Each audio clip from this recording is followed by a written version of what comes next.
Kozi unazoweza kusoma ukiwa JWTZ nje na nchini. Fursa za elimu kwa askari wa Tanzania. Watu wengi hudhani ukijiunga JWTZ unajifunga. Kumbe sivyo.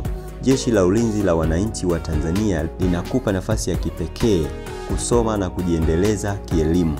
Si Tanzania tu, bali hata nje ya nchi. Leo Jack Media TZ inakuletea kozi unazoweza kusoma ukiwa JWTZ. 1. Mafunzo ya ndani ya JWTZ Tanzania. Askari huanza na mafunzo ya kijeshi, lakini baadaye hupata nafasi za kusoma kozi za kijeshi kama uongozi, uhandisi wa kijeshi, mawasiliano. Kozi za kiraia pia hufanyika kama sheria, uhasibu, IT na tehama, sayansi ya afya kwa madaktari, manesi wa jeshi. 2. Mafunzo ya nje ya nchi, scholarship and courses. JWTZ hupeleka askari wake kusoma katika nchi kama India, Uchina, Ufaransa, Afrika Kusini, Misri na nyinginezo.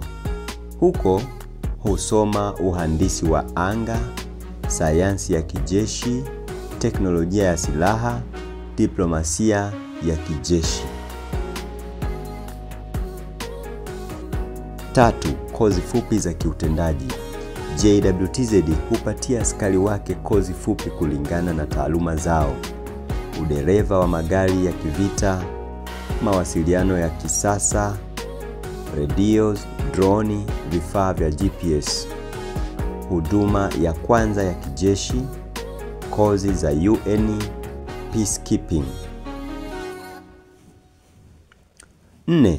Vigezo vya kupata nafasi za kusoma. Askari hupata fursa hizi kulingana na nidhamu yao kazini, uwezo wa kitaaluma na lugha hasa Kiingereza, uhitaji wa kijeshi kwa taaluma hiyo.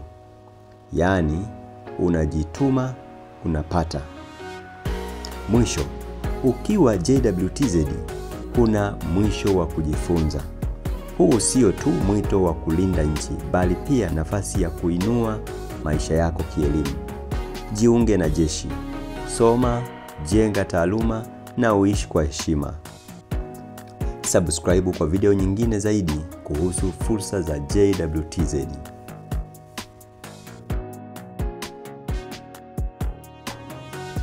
Comment hapa wewe ungependa kusoma kozi gani ukiwa jeshini?